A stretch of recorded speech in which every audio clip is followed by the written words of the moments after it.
Okay. Hi, Fiona. Hi, Andrea. How are you both doing today? Hi, Shannon. Lovely to be here today. Yeah, hello both. Great to be here with you.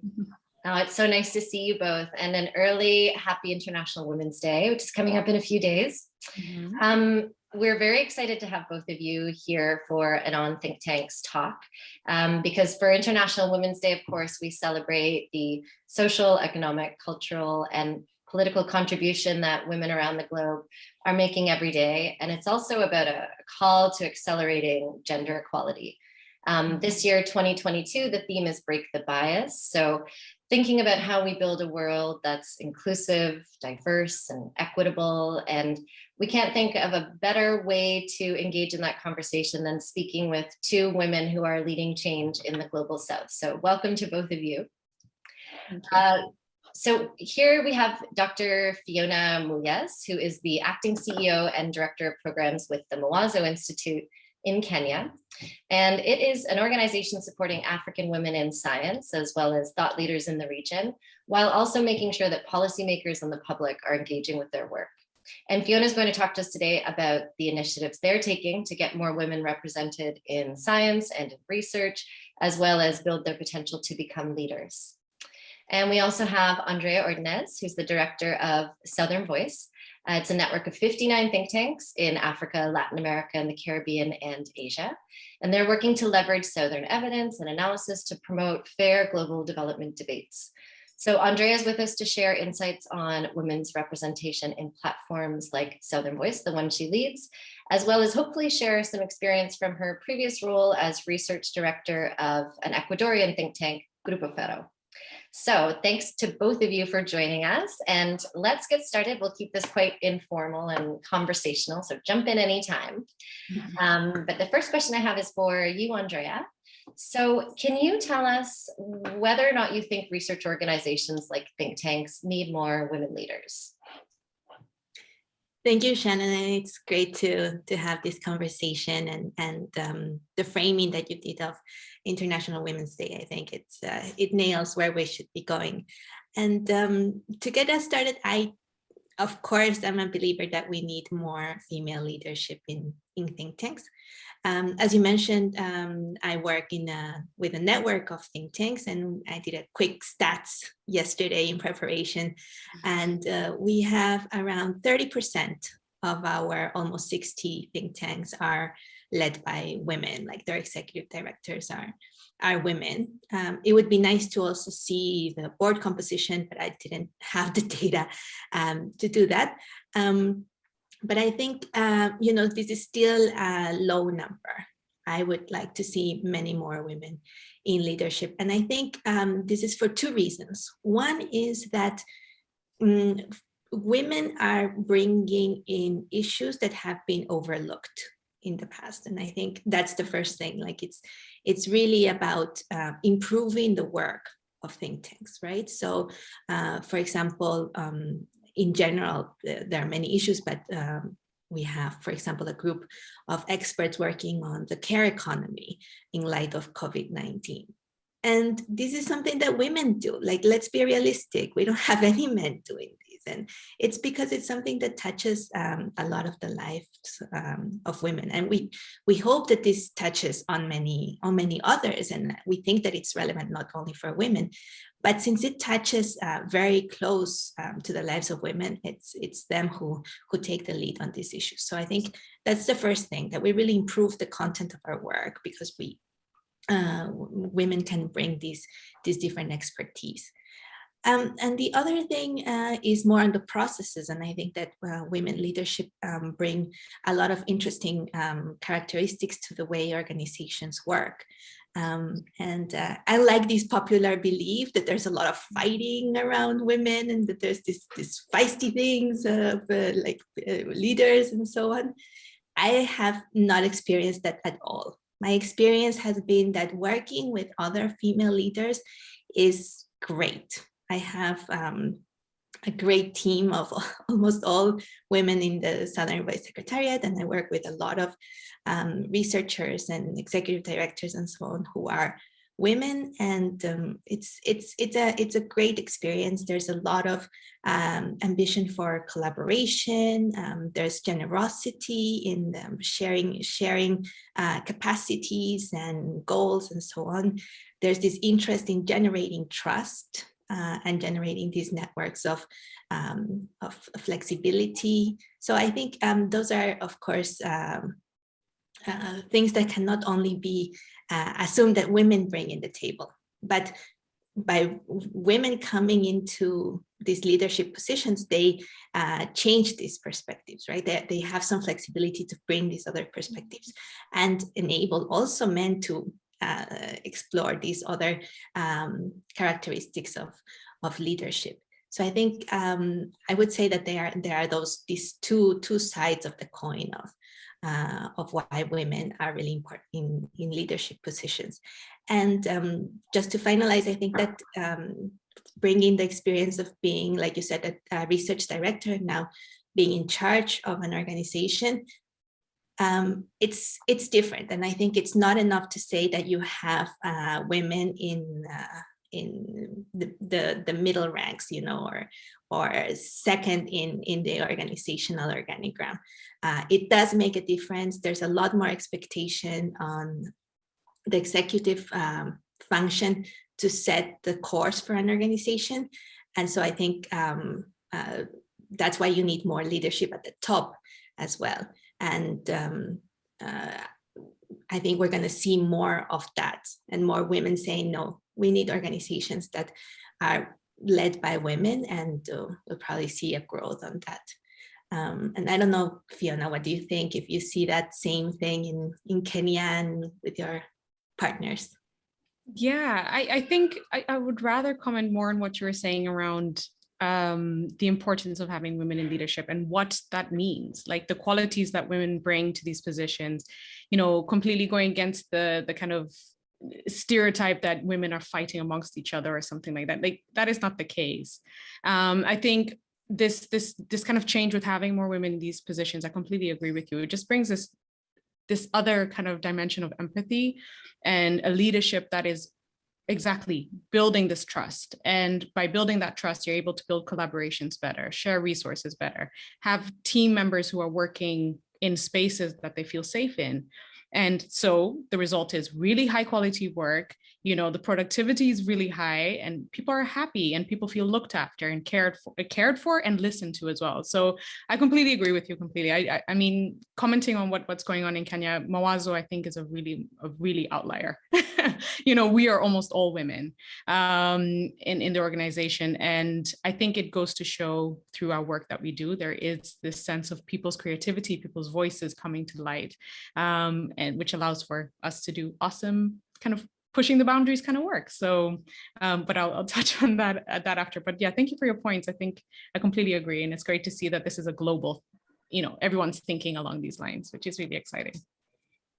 Thanks to both of you. Really interesting to hear about, of course, Andrea, as you mentioned in the beginning, some thematics like work on the care economy just seem like an ideal fit for women to be engaged in. But beyond that, we need to be thinking about those characteristics that women bring that help build strong organizations. So you both spoke about trust and collaboration and empathy. And I really like this idea that people kind of have it wrong when they think about how women lead. And there are perceptions that can be pretty harmful, I think, when it comes to thinking about how we promote leadership and what some of the barriers are. So Fiona, let's move on to that topic. Can you tell us a little bit about some of the barriers to women's leadership that you see in your work with Mawazo? So thinking here about structural barriers, root causes, as well as just the daily barriers that make it challenging to be doing the work you're doing to promote women leaders. And you can feel free to tell us a little bit more about, you started to talk about some of the work Mawazo is doing, so it'd be great to hear more about that. Sure. You know, the issues that are faced by women researchers, women thought leaders in the region, I don't think differ so much to other fields. There are certain things that do stand out more, however. In terms of really root causes for why there's so few women in these positions, I mean, sexism. We can start there. And, this notion that women in leadership positions still have to be the ones who bring the coffee or take the notes or, that kind of thing, that still happens. Particularly, I think in the African context, there's still a lot of cultural things that come into play, that the man's voice is the final voice and things like that. So those things are still very prevalent. And this puts extra pressure on particularly African women. And because of the fact you're expected to still get a really good job, because that's now the society, you have to get a good job, get a good education. But once you make it in those spaces, don't be too good, because, then you're stepping on the man's toes, or you're getting a job that's higher paid than your husband. That is not acceptable. So it's like you're having to do this crazy balancing act. In the context of really the researchers, I think a lot of the beneficiaries that we've spoken to, they face so many issues with everything from, never taken seriously. Your ideas are not as great as any of your male counterparts.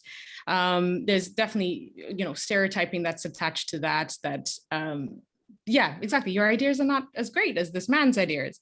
However, there's a lot of structural stuff that really, really affects them. And this includes things like access to funding. A lot of our beneficiaries, particularly, who are still coming up to leadership positions, are having to self-fund.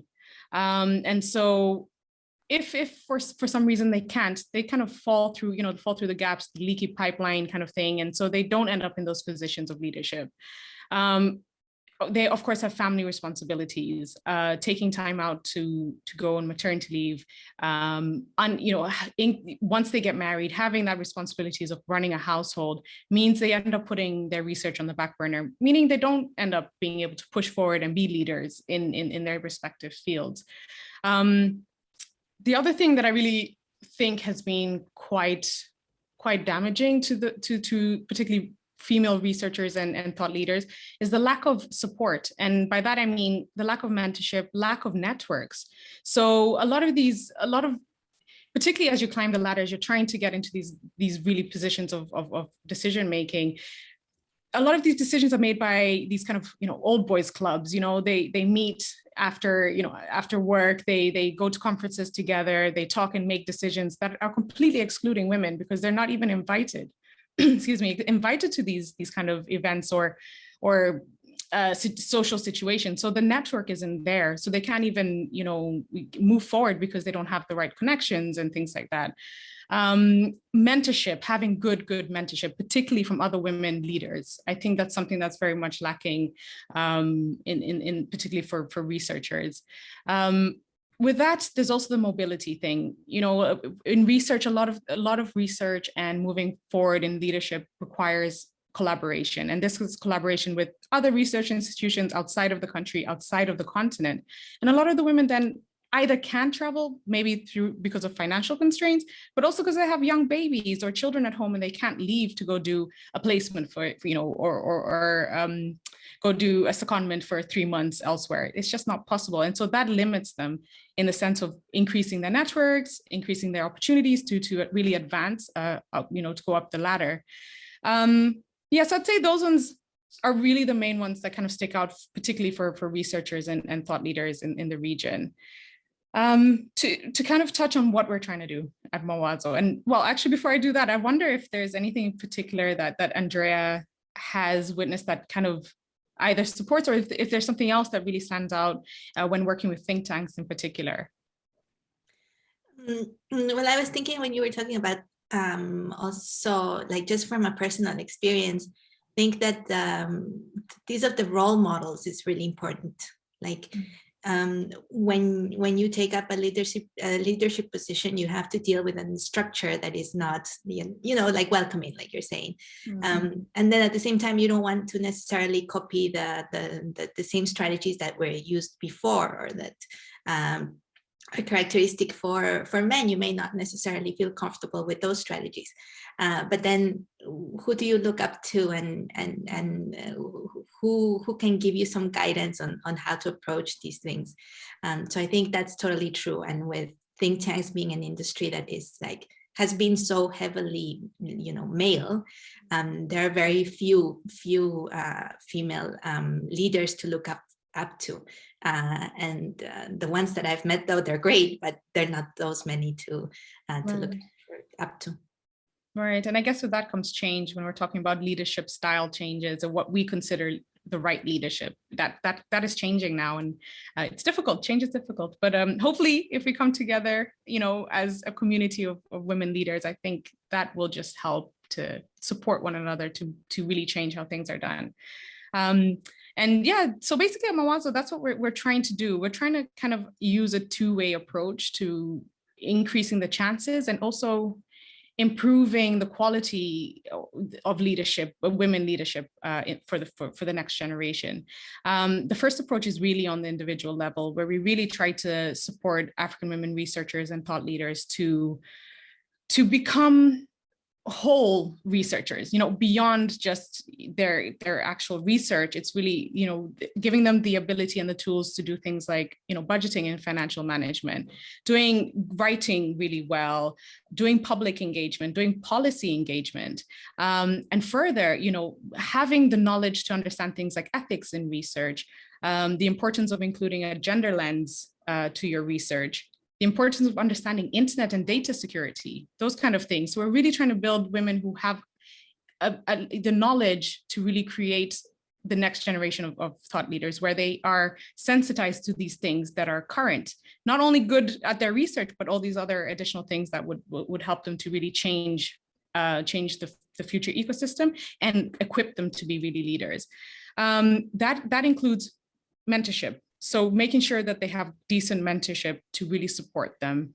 This is mentorship both for their research careers, their research themselves, so the technical part of their research, the career part of their research, but also personal support and kind of, providing that support of saying, okay, you're doing fine. If you need to take time out for medical reasons, because there's things going on in your family, letting them know that that's okay to do that, and that they'll have the support should they want to come in.